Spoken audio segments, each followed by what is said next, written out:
Hello, Gemini. Welcome to Dove and Serpent Tarot. My name is Paul. If Gemini is your sun, moon, or rising sign, this is your tarot card reading.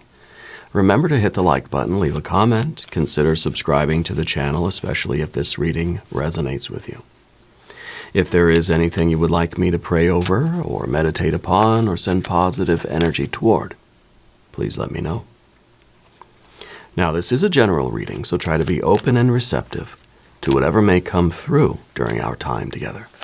I am merely the messenger, and I ask you to connect directly with each of these cards and use your own intuition to take you beyond the details that I provide. And remember, Gemini, that the most important part of any tarot reading is you.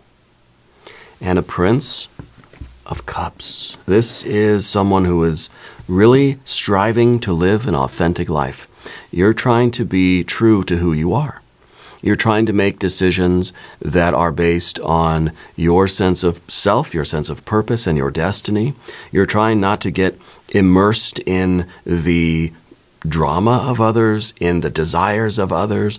You're trying to make decisions that are real and true and authentic. Okay? That's why this chariot is swooping down by the waters here, but not diving into the waters, just kind of skimming the surface of those things, because I feel like you want to make sure that your decisions are your own and you're not being, like emotionally manipulated by anybody else.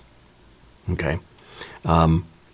This is the artist that is trying to be the real, authentic, and true artist, and not paint a picture and realize, oh, I just kind of I copied somebody else's picture, like trying to make sure that we stay sort of pure, right? Let's put this card into a little bit of context. Let's see what you're doing with this energy. There is some earth energy, a Knight of Pentacles, a Ten of Cups, a Queen. Interesting, a Queen of Pentacles, the Eight of Wands, and the High Priestess. Very good. We've got the Hermit. We've got a Prince of Wands, a Six of Swords, and a Ten of Wands.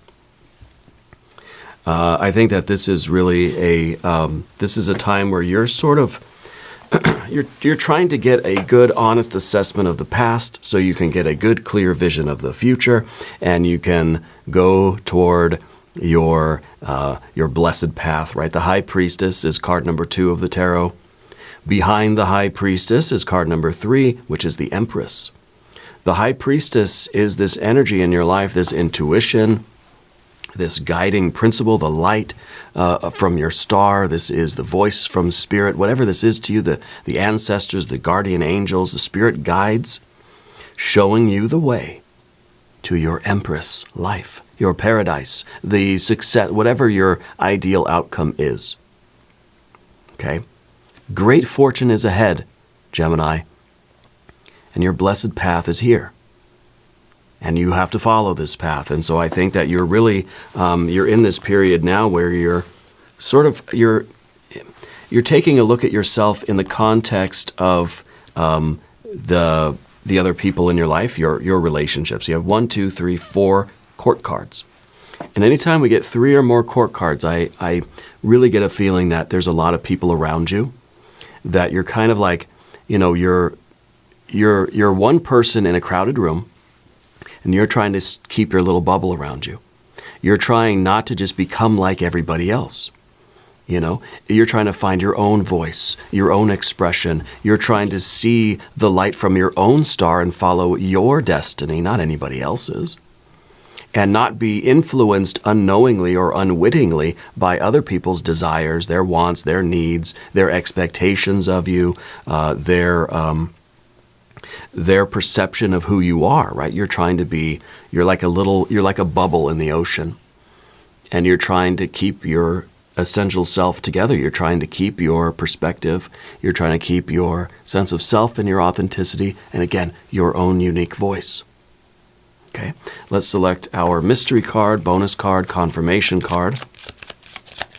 This is a random card from the Smith-Waite Tarot. This is the Factor Infinite and unknown. We're going to set it down right over here with Mr. Ed, our little horse, right on top. We're not going to look at that card until the very end, Gemini, but it will tie everything together and it will give us the confirmation that we need. If at any point during this program you feel like you know what that card is, put your prediction, your guess, your hunch down in the comments. Okay? We can do it together. We can use this intuition. Yeah. So your path is changing. I feel that you are feeling more hermit energy than you are the kind of, social butterfly energy, right? A lot of people around you, but I feel that you're trying to still be authentic. You can be alone in a crowded room. You can be in the world, but not of the world, right? You're trying not to let the interests, the desires, the wants, the needs, the expectations, the perspectives, the beliefs and values of other people change who you are. So you're walking through the world right now with a spiritual cloak of protection. Okay? And that's what we see between this card and the Prince of Cups. And I think you're trying to find your own voice in the cacophony of other voices in life. In you're in a tangle of other paths and other destinies and other people's hopes and dreams and wishes and all this stuff. You're trying to find your blessed path to your fortune, to your destiny. I really want the mystery card to be the Wheel of Fortune. But let's take a look around the room. Of course, we've got our major arcana. You're following your blessed path, and you're trying to shield yourself, protect yourself energetically from the influence of everybody around you and what they're doing or what they think you should do, etc., etc. Okay? Now, maybe the Hermit is kind of indicating that there's literally a bit of a hermit mode going on where you're just kind of, you're sort of sequestering yourself a little bit. I don't feel like you're so much into the social stuff, especially after the holidays. We're getting into winter, at least up here in the northern hemisphere. And it feels like, all the social stuff sort of winding down. We're getting into January and February will be here. And I think it's a time where you're trying to sort of reinforce your own path. You're trying to make sure you're holding on to your own voice and that you're speaking true words and following your true will. Okay. So we've got our majors, and you're really trying to follow this path, which sometimes means we have to turn off all of the other voices. We have to kind of, we have to go a little bit hermit mode so that we can see our path and we can hear the voice of our own spirit and where it's directing us and what path we're supposed to sort of follow now. Okay. So I do feel that there is a bit of a distancing going on between you and either family members or close friends.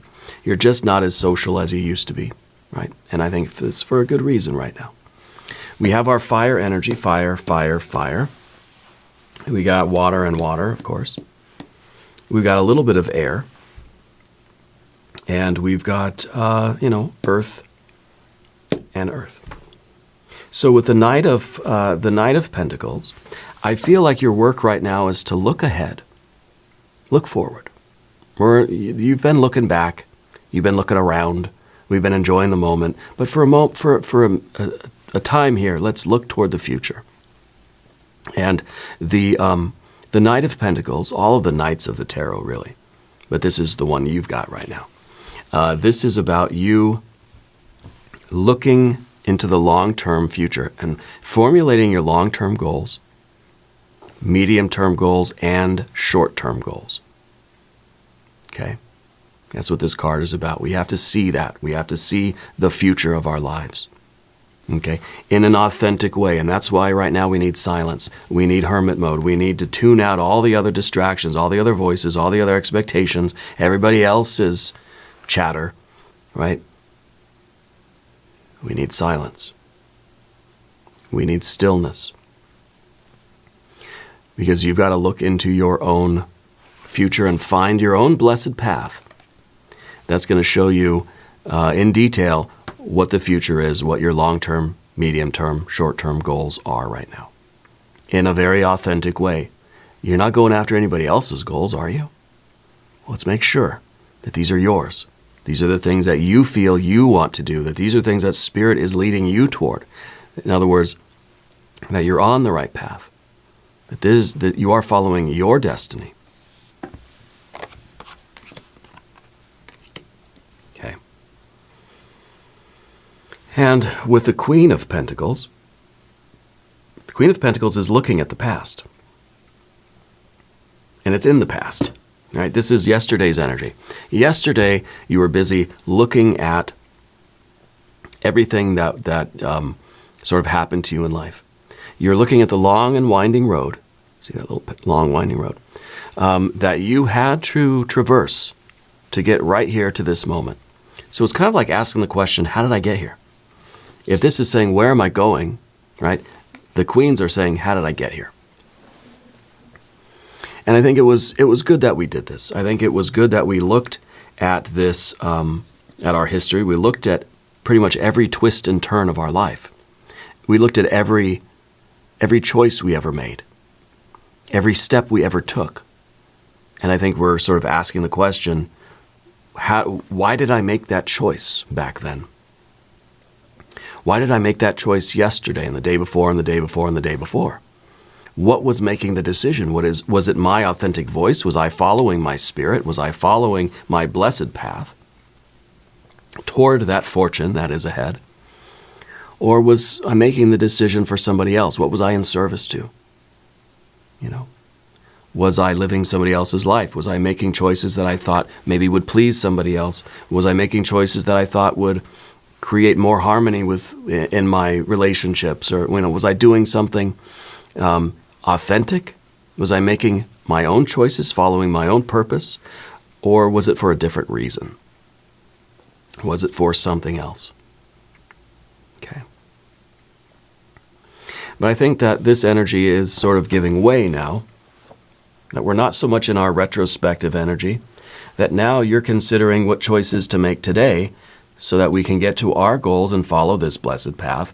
See, the Knight of Pentacles is the realization that every thought, word, and deed in the present moment is creating our future. Who we are, where we are, what we're doing, who we're doing it with, right? Every thought, word, and deed creates who we are down the road. And if the queens are looking at the past, the knights are looking at the future, the princes are thinking, what do I do right now? Who am I right now in this moment? Not who was I yesterday, not who will I be tomorrow, but who am I right now? Because who I am right now is determining who I'm going to become. Because this is the choices that we're making right now. And again, we're trying to do that from a very authentic place. You're trying to hear your own voice, the voice of your own guiding spirit. Yeah. Your own guardian angel or spirit guide or ancestor or God, goddess, deity, whatever you want to call it. Your own intuition, your own high priestess. So that short, medium, and long term, you can become who you're meant to become. Okay? The 10 of Cups underneath the surface, I think that you've had it up to here, right? With making other people happy. I think that you kind of feel overwhelmed with the needs and wants and demands and wishes and hopes and dreams of everybody else because it leaves no room for yours. It leaves no room for your true path, right? So I don't think that you're abandoning anything. I don't think you're giving anything up necessarily, but you're starting to prioritize your own voice, right? You're starting to listen to your own voice over everybody else's voice, right? Sometimes our life can be very full. This is a 10. This is satiety. This is like we've gone to the buffet. We've stuffed ourselves full. But the question arises here in this particular case, did we enjoy any of that food?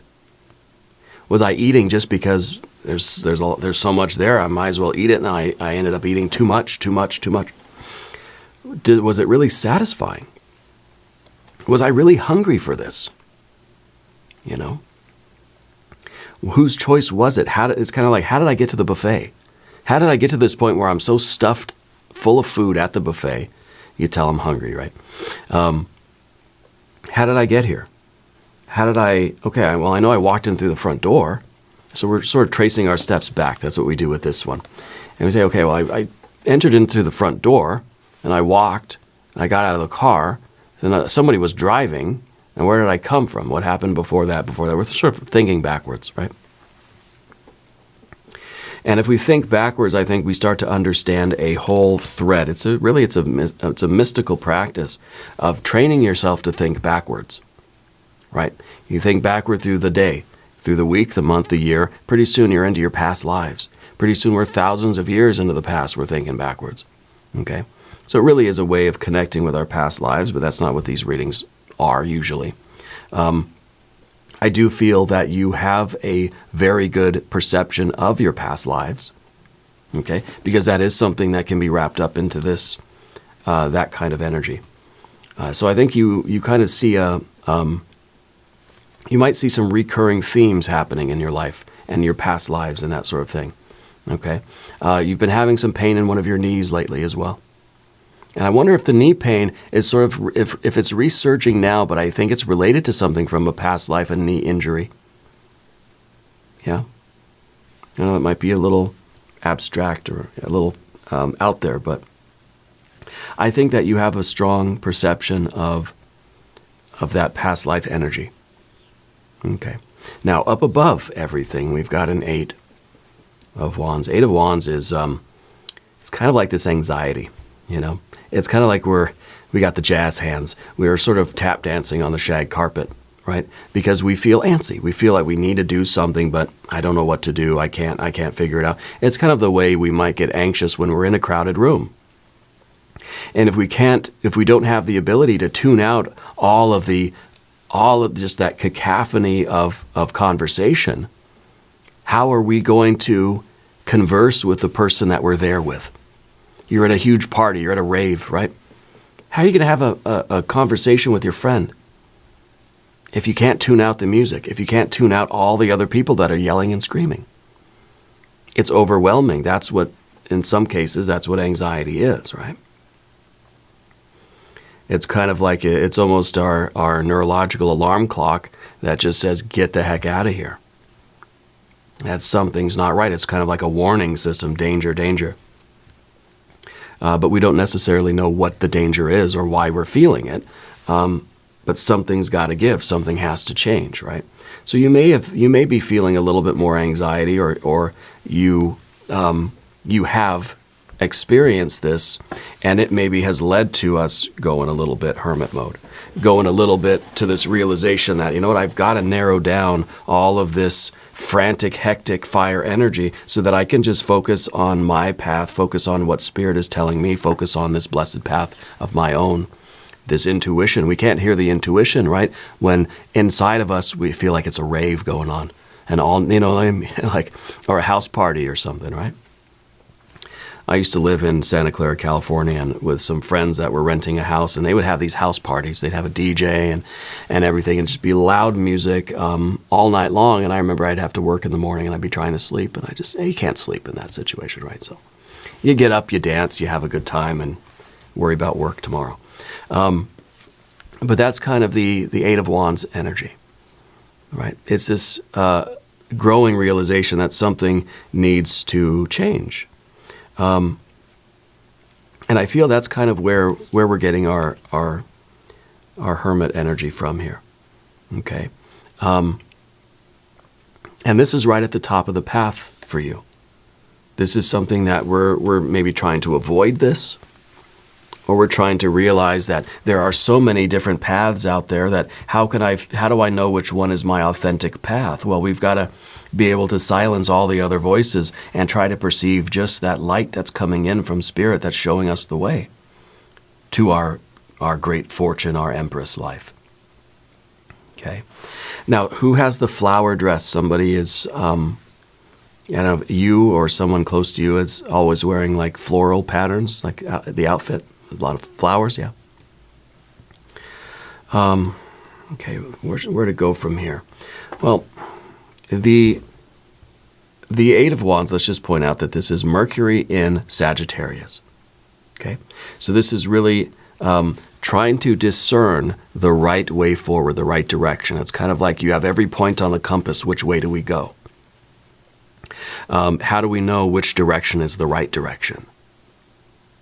Yeah. We've got our internal compass, let's say just the needle spinning around and around and around. I don't know which way is north. I don't know which way is my star, which way is my great good fortune. We may not be able to read the compass, but your spirit knows, right? Your intuition knows, and what we have to do is try to calm down our energy and try to really fortify ourselves and protect ourselves from that bombardment of energy that is causing the needle to sort of spin around and around and around. We're trying to look this way. Okay. Now, as we talk about the path of the serpent, I would like to ask for your subscription. If you haven't subscribed yet, please do. It's free. Doesn't cost anything. All right. So we talked about Hermit as general energy. You're not so much into socializing right now. You're kind of like, you're just trying to do your thing. You're trying to find your light, follow your light. You don't want to, you have a lamp here, and can you imagine if you were in a dark room and you turned on your flashlight? Okay, you're going to find your way. What if everybody else in the room, they had a flashlight too, and suddenly everybody's got their flashlight on, and we don't know which beam of light is ours? Right? It's just too much. It's overwhelming. Puts us in that Eight of Wands energy. Okay, so we're trying to tune out a lot of the extra stuff in life right now so that we can hear our own voice. We can see our own light. We can perceive our own path. We can tune into that intuition. Because the intuition is going to lead you forward. Okay. Now, I feel like you have a map somewhere with, like you're someone that, you'll get like a map and you'll put a lot of push pins in it or something. Maybe with the thread between them, or I don't know, something about a map and the push pins. The result of a lot of this is going to be a Prince of Wands. Prince of Cups, Prince of Wands. These are focused on the present moment, these two. Okay? Trying to find your own voice, understand how you feel, what you are, what your dream, goal, wish, hope, desire, aspiration is, what your path is, and how we can go forward in that way, short, medium, and long-term goals to get that, to fulfill that, to be on the path toward our destiny and our good fortune. So we need action. This is the card of mobilizing mobilizing your forces, starting to act in a way that is in accordance with your voice and your higher aspiration. It's the invocation of the will. It's kind of like if we're here and we're just sort of, we're dancing around on the shag carpet, we're not really focused in our energy. This is fixed fire energy. This is saying, I know which arrow is mine, and I'm on the path, and I'm doing it. So this is really the first appearance of any sort of action here. This is the need for action. This is the anxiety over which path do I take, which way do I go, this way, this way, this way, this way. So, but we're burning a lot of calories, but we're not really getting anywhere, right? This is a commitment to a particular direction and saying, I'm going this way and it's time to act. Spirit is saying, mobilize your forces and start doing it. Go in this direction, follow your voice, follow your high priestess to your empress life. Okay? And the difficulty here is the Six of Swords. Why is that the difficulty? Well, it's clarity. It's harmony. It is a plan. It is a map, right?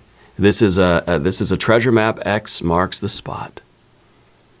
This is the difficulty because sometimes we don't have that. We're searching for the treasure of our life. We're searching for our fortune, our buried treasure, the fulfillment of our destiny, right? The unfoldment of what is buried inside of us. We don't have a map. We're not being given a map. We got a flashlight, and we've got our intuition. Yeah. You've got your hermit, and you've got your high priestess. We don't have a map. It's difficult to feel at ease with our choices if we don't know that this was supposed to happen. So it's kind of like when we can see the map retrospectively, When we look back at our past, we can see, oh, okay, I went this way, I made a right turn, I made a left turn, a right turn, left turn. I went straight, straight, straight. I made another left turn, maybe a couple loop-the-loops, and now I'm here. Looking back at the past, we can see the journey. We can see we can see the course plotted out. But looking into the future, and that's the Knight of Pentacles. Looking into the future, we can see the goal, we can see the short, medium, long-term goals, but we don't necessarily see the path to get there. Once we get there, we can turn around and say, oh, okay, now there's a map. Obviously, right now I made the trail, right? So it's difficult to get started without knowing exactly, precisely which steps to take and which way to go, left, right, straight, etc. But we have to mobilize our forces anyway. We have to continue on and try to do the best we can with whatever information we have available.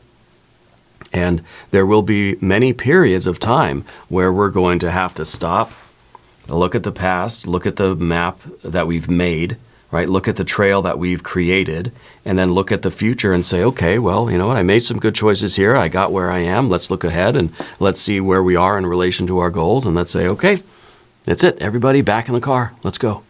So I think there will be many times where we have to stop and look around. Make sure we're still on course. We're still doing well.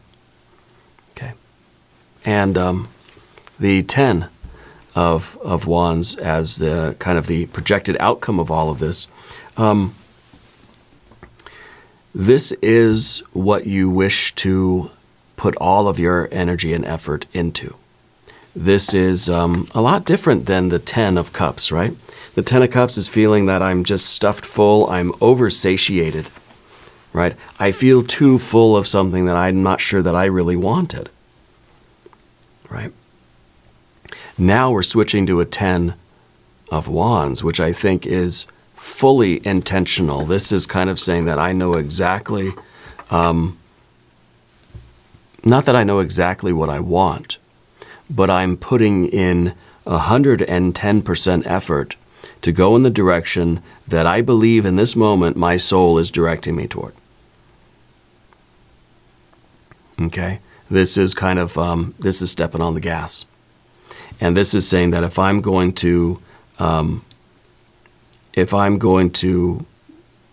exert myself, if I'm going to kind of wear myself out, it's going to be for a reason. It's going to be for a purpose. Okay, we're done just sort of being overfilled with things that we don't really want or that we haven't chosen. At least this way now we're choosing it. I'm choosing what buffet I'm going to go to. I know how I got here. I made the decisions to get myself here to this point. Okay. The 10 of Wands is sometimes a card of exhaustion. Sometimes it's a card of knowing when to ask for help. Okay. And I think that this brings us back to our sort of dichotomy between the group of people around you, friends, family, or just society, the world, the community, and the hermit. You, in isolation, tuning out everything else, right? This is kind of saying that, look, we don't want to tune out everybody permanently. That we are always, all of us, interdependent with the world around us. No one is an island. We all need a little bit of help once in a while, right? So we have to be able to connect with people. We have to remember that we exist in the context in which we do. You're not an island. You're not living in a vacuum. You are trying to be authentic content, but you have to also consider the context. Okay, the environment around you and how you're connecting with people and how you're there to have a kind of a symbiotic, interdependent relationship with the world around you. Okay? And, of course, it relates to the fire here and both of these kind of fire cards. I think when we set out on a particular path with a kind of dedication or perseverance, I think we will find, if we accept it, we will find a lot of help along the way. That spirit or the universe or the guardian angels will put things on your path, people, places, things, opportunities, will provide assistance when you need it. But you have to be able to recognize it. And that assistance is not going to come through some, the sky opening up and a hand reaching down and giving you what you need. It's going to come through the agency of other people, right? It's going to come through some of these relationships, some of these but if we're cut off from everybody, we're not going to ever perceive the hand of spirit or God, goddess, deity, guardian angels, whatever, the universe, offering us that helping hand. It's going to come through the agency of other people. Okay? That's our 10 of Wands. Let's look at the mystery card. What do we say this was going to be? Empress. Right? I'm thinking Empress. If you have a prediction, put it in the comments. Let's see what we have. The Tower. The Tower. I think it's a breakthrough. I think the Tower is really saying that there is there's a falling away of every every obstacle. There's a falling away of every energy that was containing you. Feeling as if you are sort of locked into a certain kind of life, right? Which again, it's kind of like you're in that dark room. Everybody's got a flashlight, and you're just kind of what do you do, right? And so it feels kind of like the anxiety here when there's all this energy that needs to go somewhere, but we can't discharge it. This is the discharging of energy. Okay, this is the release. This is you finally getting through that anxiety. That the feeling of anxiety in this case is like, I need to move, but I can't. I need to do something, but I don't know what to do. So I'm just dancing around in place. I'm just real antsy, right? This is a freedom from that. This is a relief from that because that energy now is flowing in a particular direction. So I think a lot of frustration is going to be gone in your life. I think a lot of tension is going to be relieved. I think that it's going to be really, it's going to be a lot of work. It's going to be a lot of activity, but it's kind of like, it's just kind of like being out on the open road. There's just something freeing about it, rather than the anticipation, waiting or not sure what to do. We're in the car, we're driving, we're putting in a lot of effort and a lot of energy, but there's something very freeing about that. Okay? So I think you're breaking through this idea of kind of getting lost in between all of these other, getting lost in all the other voices, right? That you're finding yourself and you're freeing yourself from that. Okay? Because again, when we have this many court cards, collectively they represent a group of people around you in some way. Okay. Individually, they represent parts of your energy, but collectively, a lot of people around you. Okay. And I think that this is your freedom, your breakthrough, going your own way, breaking away from the consensus, breaking away from the tangle of other voices and finding your own voice, expressing your creativity in your way, following your destiny. I think this is a very good card. Now we're going to do an extended reading. If you want to stick around, there's a link in the corner. There's a link down below. New readings for Gemini Mondays and Fridays. Be sure to watch both readings. If you haven't subscribed yet, please do. It is totally free, does not cost anything. Leave a comment. Let me know where in the world you're watching from. I want you to know that you're the most important part of Dove and Serpent Tarot. I thank you, and I love you, and we're all in this together.